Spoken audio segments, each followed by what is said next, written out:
बद्रीनाथ कितने लोग गए, हाथ ऊपर करो। भैया पूरे बिसौली में इतने ही लोग ही बद्रीनाथ गए। बद्रीनाथ से आगे अब की बार, अब तो कपाट बंद हो गए, पर अब जब कपाट खुले बद्रीनाथ भगवान के, इस बार प्रयास करना, जो जो लोग हाथ ऊपर नहीं किए सब जाना। हाँ लाला देख लियो, बैठ जा। इस कथा के फलस्वरूप हमारी आज्ञा मान करके अगली साल आप सब बद्रीनाथ जरूर जाना, जो जो नहीं गए। व्यक्ति को बद्रीनाथ जरूर जाना चाहिए, उसके पीछे कारण है, सुना देते हैं। ये बद्रीनाथ जो है ना, ये हिमालय पर सबसे व्यवस्थित स्थान है। केदारनाथ भगवान, अभी केदारनाथ जी जहां विराजते हैं, ये केदारनाथ भगवान का स्थान नहीं है। केदारनाथ भगवान महादेव का विराजमान होने वाला स्थान तो बद्रीनाथ ही है। वो बद्रीनाथ में ही रहते थे। सब लोग इधर देखो, सावधानी से सुनो, हम सुनाते हैं। तो एक बार की बात है, महादेव से जाकर के भगवान नारायण ने, शंख चक्र गदा पद्मधारी श्रीमन नारायण भगवान ने जाकर के कहा कि हमको हिमालय पर कोई स्थान बता दीजिए, हम वहां रहकर के भजन करना चाहते। तो महादेव तो भगवान से बहुत प्रेम करते हैं। महादेव बोले कोई तप वप नहीं करना आपको, तप करने के लिए हम बैठे हैं, तप करने के लिए इतने सारे ऋषि जन सब हैं, आप तो प्रेम से विराजो वैकुंठ में, आप तप करेंगे हमको स्वीकार नहीं। प्रेमी अगर कठिनाइयां पालन करे तो दूसरे प्रेमी से देखा नहीं जाता। महादेव ने मना किया, आप तप नहीं करेंगे, आप तो ऐसे ही बैठे रहो।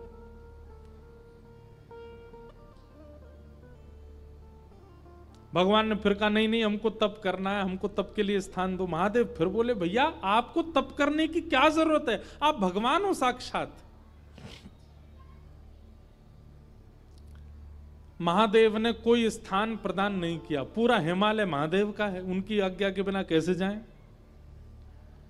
भगवान ने बोला कि भाई ये राजी राजी हमको स्थान नहीं देंगे, उनकी गैर राजी में कोई और तरीका अपनाना पड़ेगा स्थान लेने के लिए। तो जहां अभी बद्रीनाथ भगवान बैठे हैं, यहां पर महादेव और पार्वती जी विराजते थे। और बद्रीनाथ जो है ना, ये देवताओं का पर्यटन स्थल है, यहां देवता घूमने आते हैं। वो बात बाद में ऐसी व्यवस्थित हो गई, 6 महीना मानव वहां घूमने जाते हैं, फिर 6 महीने के लिए अभी जब बंद हो जाते हैं तो देवता वहां निवास करते हैं। तो देवता वहां घूमने के लिए आते हैं, पर्यटन के लिए आते हैं। तो वहीं आपने देखा होगा कि बद्रीनाथ भगवान मंदिर के ठीक नीचे तप्त कुंड है, जहां माइनस टेम्परेचर में भी इतना गर्म जल अपने आप पहाड़ों से आता है कि उसमें लोग स्नान करते हैं तप्त कुंड में। तो महादेव और श्री पार्वती जी नित्य तप्त कुंड में स्नान करने के लिए जाया करते थे ब्रह्म मुहूर्त में। एक दिन महादेव और पार्वती जी दोनों गए तप्त कुंड में स्नान करने, तभी देखा कि नन्हा सा बालक तप्त कुंड के बगल में सोया है और रो रहा है। पार्वती जी देख करके घबरा गई।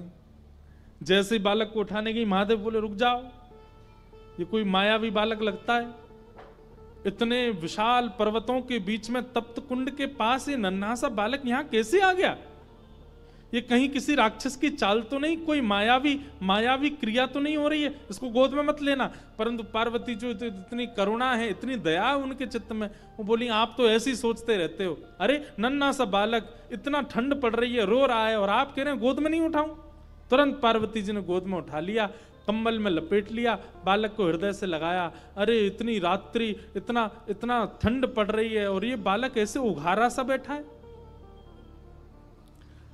महादेव बोले हमको समझ नहीं आ रहा है, लग रहा है कोई तो गड़बड़ी है। पार्वती जी बोली अब आप सोचते रहो, हम तो, हमारे हृदय का वात्सल्य भाव है, हम तो इस बालक को ऐसे नहीं छोड़ सकते। और पार्वती जी गई और उस बालक को ले जा करके उस स्थान पर बिठा दिया जहां महादेव और पार्वती बैठते हैं। महादेव बोले जल्दी करो, स्नान का समय हो गया है, ब्रह्म मुहूर्त का काल है, हमको और भी नित्य कर्म करने, जल्दी चलो स्नान करके अपना निवृत्त हो। पार्वती जी बोली ये बालक अकेले छोड़ के जाएंगे, रोएगा,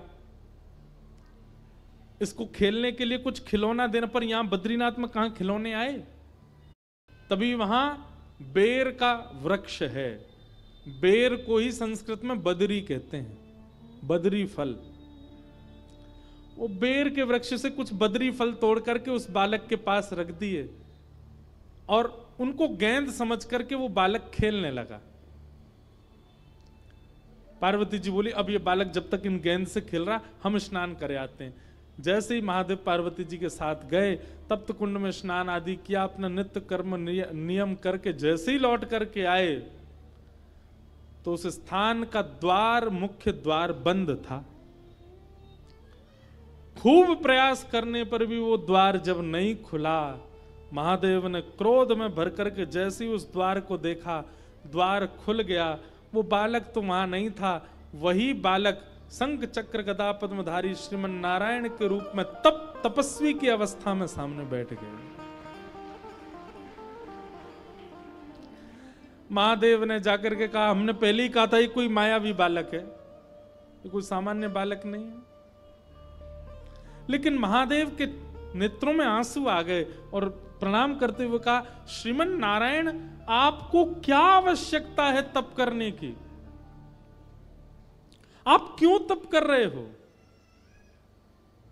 इतना हट क्यों कर रहे हैं आप तप के लिए, ऐसा किस चीज की प्राप्ति के लिए, किस भाव की प्राप्ति के लिए आपको तप करना है। तब भगवान नारायण जो बात कहते हैं वो ध्यान से सुनिएगा। भगवान कहते हैं महादेव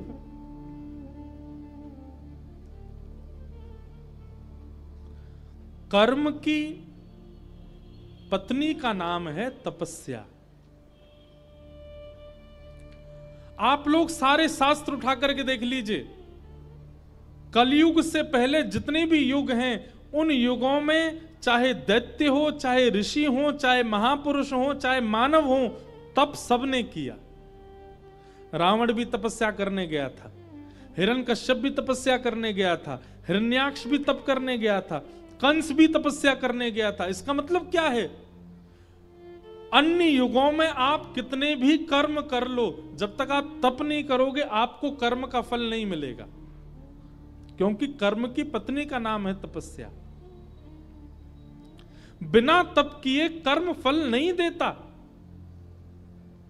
और कलयुग में लोगों पर इतना समय नहीं है कि वो तपस्या करें, वो तप कर पावे। इसलिए श्रीमन नारायण भगवान कहते हैं कलिकाल में जन्म लेने वाले हर मानव के नाम का संकल्प लेकर के मैं ही तपस्या में बैठा हूं, मैं तपस्या कर रहा हूं। मेरा, आपका, हम सब का नाम लेकर के श्री बद्रीनाथ भगवान ही तपस्या में बैठे। हम कर्म करते हैं हमको फल मिल जाता है, तपस्या तो हमने की नहीं। कौन, क्यों? क्योंकि तपस्या साक्षात नारायण भगवान कर रहे हैं। इसलिए कम से कम आज आपका घर बन गया, आज आप धनवान हो गए, आज आपके बच्चे पढ़ लिख के विद्वान हो गए, आपने केवल कर्म किया, लेकिन किसकी तपस्या का फल आपको मिला? भगवान श्रीमन नारायण बद्रीनाथ भगवान।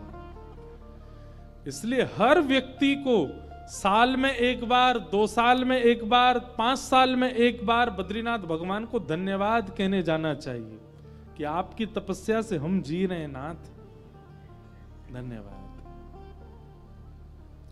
आज तक भगवान वहां तपस्या करने के लिए बैठे हैं।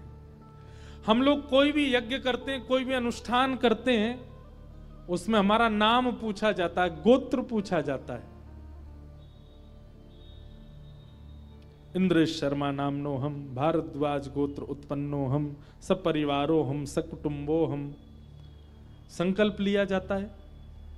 उस संकल्प के कई कारण होते हैं। एक कारण यह भी होता है कि आपका नाम गोत्र श्री बद्रीनाथ भगवान को सुनाया जाता है, और आपके उस नाम गोत्र से बद्रीनाथ भगवान जल छोड़ के आपके नाम का तपस्या करते हैं। संपूर्ण ब्रह्मांड के प्रत्येक मानव के लिए तप कर रहे हैं। कौन? बद्रीनाथ भगवान। इसलिए उनका दर्शन करने हर व्यक्ति को जाना चाहिए और दर्शन करके धन्यवाद करना चाहिए कि नाथ आप तपस्या कर रहे हैं हमारे लिए। जो आज तक बद्रीनाथ नहीं गए, यहां पर बैठे या जो लोग लाइव देख रहे हैं, वो भी अगले वर्ष निश्चित बद्रीनाथ भगवान का दर्शन करने जाइएगा, प्रणाम करके आइएगा। तो ब्रह्म नदी कहते हैं सरस्वती को। सरस्वती का प्रवाह विश्व में सबसे कम प्रवाह है, शायद 1-1.5-2 किलोमीटर का ही है बस, और वो बद्रीनाथ में ही दर्शन होता है। बद्रीनाथ से आगे एक गांव है, उसका नाम है माना।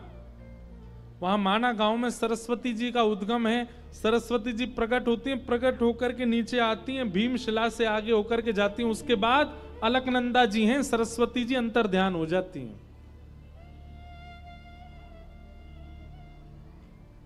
बस इतनी देर का ही दर्शन होता है। उन्हीं सरस्वती जी के तट पर वेद व्यास जी अपनी कुटिया में रहते हैं, अपने परम आश्रम में रहते हैं।